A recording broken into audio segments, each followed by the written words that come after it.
tanghali na. Ikaw, Chay, kanina pa kita inuutosan niya. Ikaw, inom ka ng inom tanghali ng mga bata, walang pagkain. Ikaw, di ba sinabihan na kita kanina maglaba ka? Ha? Anong oras ka, ha? Ingay-ingay nyo dito! Natutulog yung tao! Manahimik ka! Ikaw, John ka, ha? Kanina ka pa! Ikaw, manahimik ka! Hindi ka talaga Ang gigising, ingay mo, ate! Kauma-umaga kayo minamalas itong bahay na to! Sino ang malas dito sa bahay? Kayo ang malas dito sa bahay! Ikaw, gumising ka na! Inom ka ng inom! Kasi ako, pasok na ako! Umalis ka dito! Ako nga pala si Chay Chay, isang batang lumaki sa pamilyang hirap at ikaho sa buhay. May mga magulang na irresponsable, sugarol na ina at lasinggero na ama. At ito ang aking istorya.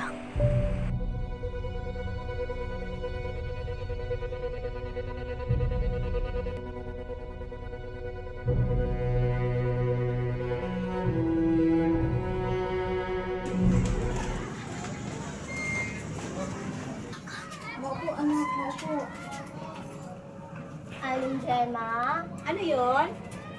Pwede pong makainom ng sardinas. Sabi ko kasi ni nanay eh. Hindi na nga kayo pwede umutang dito. Ang haba-haba na ng listahan nyo. Magbayad muna kayo bago mag-utang. Sige na po, Aling Gemma. Ako, sabihin mo sa nanay mo, hindi nga pwede mag-utang muna. Kailangan bayad muna bago utang. Dahil mahaba ng listahan nyo. Sige po, sasabihin ko na lang po kay nanay. Salamat po. Alam mo, Mari, may nag-away. Oo, nako, Chichay. Sugat. Yung nanay mo, tatay mo, nagiinuman na naman mamaya yan. Mag-aaway na naman sila. Kawawa ka, Chichay. Huwag ka na mag-aral. Ang bait mo pa naman. Yung mga magulang mo, walang ginawa kung magsugal, tsaka mag-ainom. Kawawa ka naman. Parang minamalas ako ngayon, ah.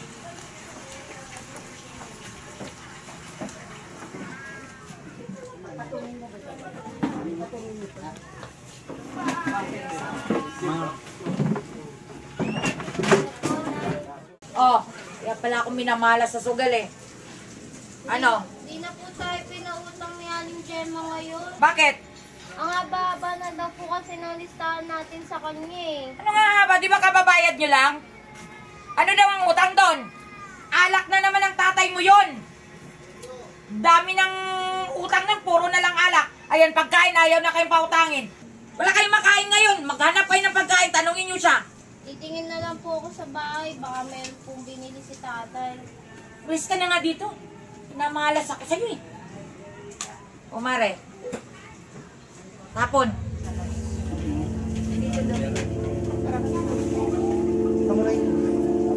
Balita ko pare, yung ginagawa mo. Palpak pala. Baka pare. Ano po, tay? O na, dumating ka na pala. Aksa. Tay, hindi po tayo pinautang ni Aling Gemma ngayon. Ha? Baka sabihin magaling mo nanay. Ando po, nagsusugal. Ano po Alam mo, umuwi ka namin pagkain sa taas. Kapag yung nanay mo dumating, humingi ka ng pagkain sa kanya. Eh, tayo wala po tayong pagkain dun sa taas eh. Ano ba kayo ginagawa? Nakita mo nagiinom ako, di ba? Umalis ka na nga rito. Alam mo pare, pabayaan mo yan. Mag-inom na lang tayo. Kampay, kampay, kampay!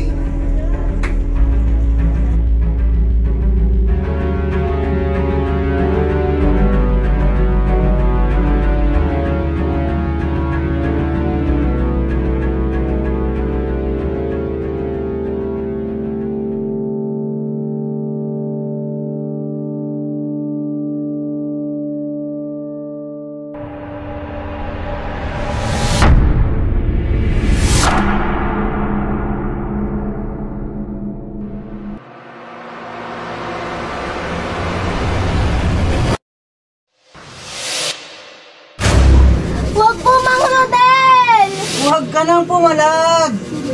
Nay!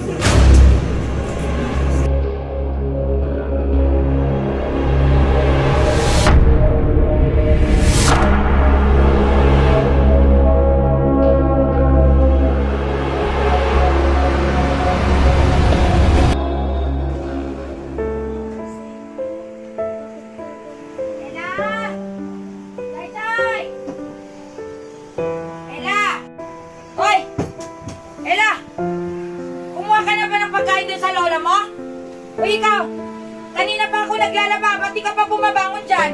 Yung tatay nyo nasaan? Anong nangyari dyan? Uy, anong drama yan? Pagdating mo doon sa baba, oh, puntahan mo doon. Uy! Anong nangyari sa'yo? Huwag mo nga akong arte-artehan ng ganyan, Chay-Chay. Kala mo naman kung may mga pinagdadaanan kayo, wala na kayo makain dito.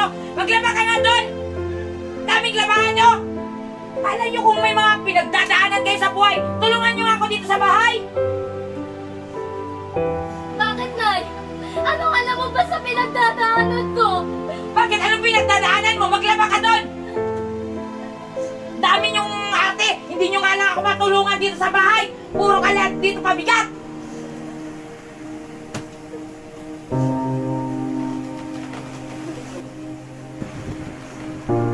Ano naman bang problema nito? Ate! Chay, ba't umiyak ka? Ba't ka umiyak? Bakit? Ano nangyari? Pinagsalan ko naman ako ni Mama Rodel. Yan kasi! Napaka-irresponsable yung mga magulang! Ikaw ate! Sugal ka ng sugal! Ikaw naman kuya! Inom ka ng inom! Huwag ka mag-alala, Chay. Susumbong natin sa mga pulis.